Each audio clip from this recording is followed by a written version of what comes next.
Donc vous reconnaissez ce schéma, le mien est en français, mais c'est à peu près le même, hein.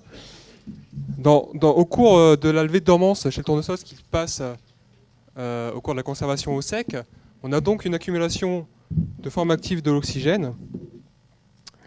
Et je vais vous parler d'un concept qu'on a développé au labo, ce qui est la fenêtre oxydative. Donc cette fenêtre oxydative va être encadrée par un niveau minimal de forme active d'oxygène et un niveau maximal. Lorsque nos graines se trouvent en dessous de la fenêtre oxydative, nous sommes dans le cadre de la dormance et les graines ne germent pas dans les conditions favorables. Au-dessus, on rentre dans le processus de vieillissement avec une diminution de la qualité germinative. Et au cœur de la fenêtre oxydative, les graines sont non dormantes et germent. Dans le cadre de cette fenêtre oxydative, un grand nombre d'éléments de signalisation sont mis en jeu. Donc je ne vais pas pouvoir développer tout ce qu'on a déjà fait au laboratoire, je vais que survoler certaines modifications.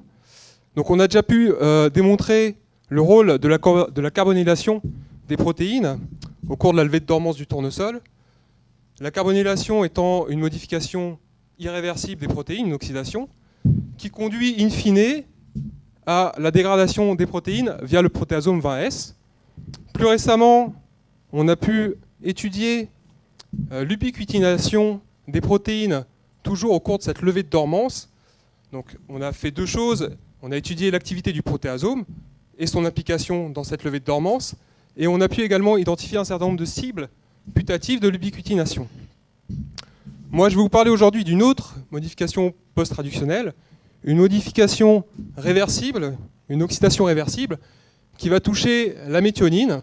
Donc les formes actives de l'oxygène vont attaquer l'atome de soufre pour former un premier état d'oxydation, la méthionine sulfoxyde. Alors cette méthionine sulfoxyde peut être réparée, on peut retrouver l'état réduit de notre méthionine grâce à un système enzymatique, les méthionines sulfoxyde réductase, dont Françoise risque de parler juste après moi. Ce qui est intéressant sur ce système MSR, c'est qu'on va le retrouver dans la plupart des organismes vivants, de la bactérie à l'homme. Et l'accumulation de cette forme oxydée de la méthionine sulfoxyde, est une des caractéristiques du stress oxydatif et du vieillissement. Pourtant, bon, pour les gens du bas, vous n'allez pas voir ma transition pour la diapo d'après, les cibles restent difficiles à isoler. Il n'existe pas encore aujourd'hui deux techniques simples permettant une analyse globale de ces cibles oxydées. C'est pourquoi nous avons développé une technique à l'UPMC qui est basée sur le clivage des protéines par le bromurocyanogène, le CNBR. Le CNBR va hydrolyser la liaison peptidique côté C-terminal des méthionines réduites. Et ça va engendrer donc, formation de produits de digestion et modification de la méthionine réduite en homocérine, homocérine lactone.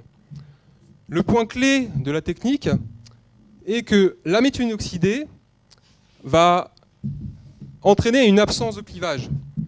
La méthionine oxydée résiste à l'attaque du CNBR. Et donc c'est ça qu'on va utiliser dans la technique que je vous présente juste après, que j'intitule l'électrophorèse diagonale et que je vais appeler la 2DD CNBR. Alors ici est schématisée la technique. Après séparation des protéines en première dimension, SDSPH classique, la piste est prélevée et incubée en présence de CNBR.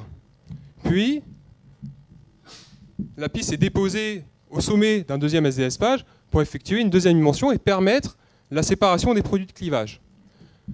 Si on envisage la comparaison d'une situation contrôle à une situation oxydée, donc dans une situation oxydée, on va retrouver des méthionines oxydées qui vont entraîner l'absence de clivage, on devrait observer la disparition de ces produits de digestion liés à cette oxydation. Alors, dans le but de valider cette technique, j'ai appliqué la 2D DCNBR aux protéines de graines d'Arabidopsis thaliana. Donc ici, vous avez la première dimension.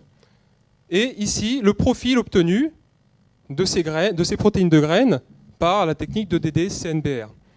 Donc on peut observer environ 500 spots, donc produits de digestion du CNBR. Et toujours dans le cadre de la validation de la technique, après oxydation en gel des protéines et migration des protéines oxydées, on voit clairement la disparition de ces produits de digestion liés à l'oxydation des méthionines. Nous avons analysé un certain nombre de spots dans la condition contrôle afin d'identifier des méthionines oxydées dans nos protéines de graines d'Arabidopsis. Et nous avons pu identifier 24 méthionines oxydées qui se répartissent dans 18 protéines de graines d'Arabidopsis. La première étude que nous avons faite est analyser les séquences primaires au voisinage de la méthionine oxydée. Et nous n'avons pas pu mettre en évidence une séquence consensus, comme on peut le trouver pour les protéines phosphorylables, pour les sites de phosphorylation. Je me suis alors intéressé aux modèles tridimensionnels disponibles sur les différentes banques. Et donc pour 13 de nos protéines, nous avons un modèle 3D disponible. Et tous ces modèles 3D, ici vous avez l'exemple de 2 modèles, confirment la position des méthionines identifiées à la surface de la protéine, exposée et accessible au solvant. Cette exposition à la surface et l'accessibilité au solvant est indispensable pour l'oxydation de la méthionine. J'ai étudié également l'environnement tridimensionnel de la méthionine et pu mettre en évidence un effet, un rôle de cet environnement 3D sur la sensibilité de l'oxydation de la méthionine. Enfin, l'oxydation de la méthionine va entraîner des changements dans les caractères hydrophobiques de la chaîne latérale du résidu, et donc entraîner des changements de conformation. Ce qui est déjà connu, c'est que l'oxydation de la méthionine peut influencer la phosphorylabilité de sites voisins. Pour essayer de donner un rôle à ces oxydations de méthionine, j'ai donc recherché dans l'environnement toujours 3D des méthionines oxydées s'il y avait des acides aminés phosphorylables en utilisant donc un logiciel de prédiction. Et donc vous voyez que 5 des méthionines sont dans cet environnement d'acides aminés phosphorylables. Donc vous pourrez imaginer qu'ici, l'oxydation de ces méthionines peut jouer un rôle sur la phosphorylation d'autres acides aminés.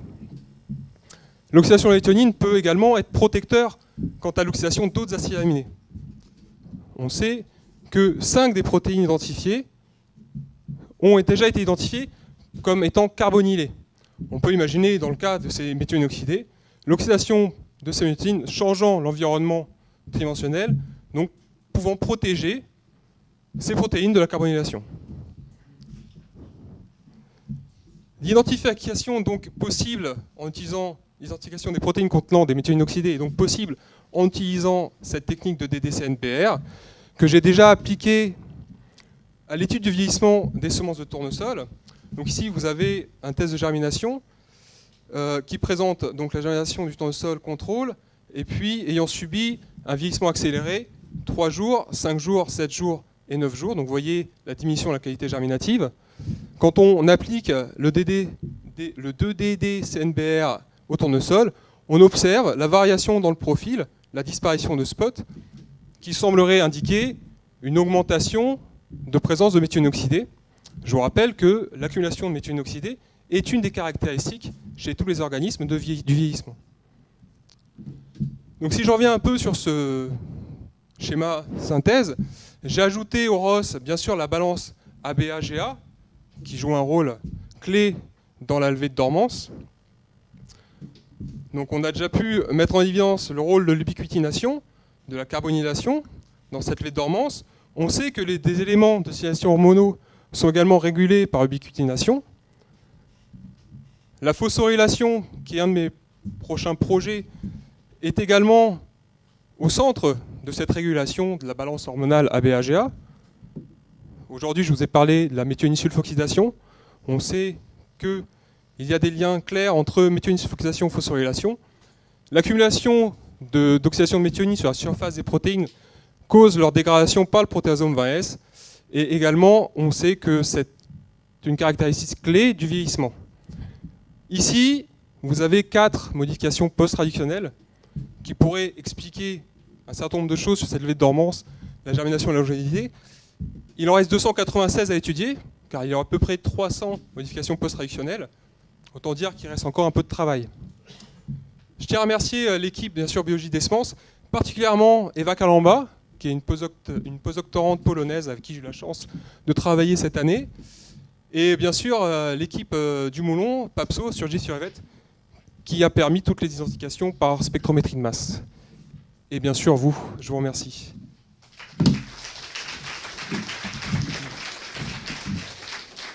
très beau travail. Est-ce qu'il y a des questions? Moi, j'ai une petite question. On a des mutants de MSR chez Arabidopsis. Oui. Parce que comme c'est des enzymes qui travaillent furieusement vite, il est possible que dans tes conditions, tu fasses l'oxydation des méthionines, mais qu'instantanément, tu les répares. Donc ça vaudrait peut-être la peine de faire la diagonale 2D là. Sur les mutants MSR. Ouais, ouais. Pour augmenter le nombre de protéines cibles. Oui, tout à fait, ouais. Alors le problème, c'est que là, le travail que je commence, c'est sur le tournesol. Et tu sais, le mutant de tournesol... Et on ne connaît rien sur le tournesol. Non, voilà. Alors, oui, alors ce que j'ai présenté là sur Arabidopsis, c'est de la pure validation. Donc là, c'était un travail sur graines sèches. Mais effectivement, un travail sur les mutants MSR. Non, mais l'idée de relier ce que tu vois à la structure tridimensionnelle de la protéine, bon, c'est quand même quelque chose de fondamental. Oui, tout à fait. Effectivement, enrichir en cible. Voilà, oui. Tout à fait. Bon. C'est sûr qu'il n'y a pas d'autres questions? Il n'y a pas de mitochondrie là. Il y avait des enzymes mitochondriales. Oui. Justement, dans les modèles structuraux, est-ce qu'il y avait aussi des méthionines à l'intérieur? Oui, tout à fait. Ouais. Dans l'analyse, on a... Alors, là, je vous ai montré que les méthionines oxydées identifiées. Il y a eu un grand nombre d'homocérines, donc d'anciennes méthionines réduites qui ont été clivées et transformées en homocérine lacone. Et la majorité de ces homocérines sont à l'intérieur des protéines. Oui. Mais une question générale par rapport à ça, dans un spot, il y a des centaines de milliers de protéines. Non, là il n'y en a pas autant. Non. Non, je m'excuse, mais je parle en molécules. Hein. Oui, je parle en molécules. Oui. Et donc dans un système comme ça voudrait dire que tout d'un coup, j'ai 500 000 molécules qui sont toutes modifiées. Parce que tes gels diagonaux montrent quand même, ça a l'air assez radical. C'est-à-dire elles disparaissent complètement. Ah oui, non. Mais là, c'est une oxydation que j'ai forcée en gel. Mais même forcée. Ah non, mais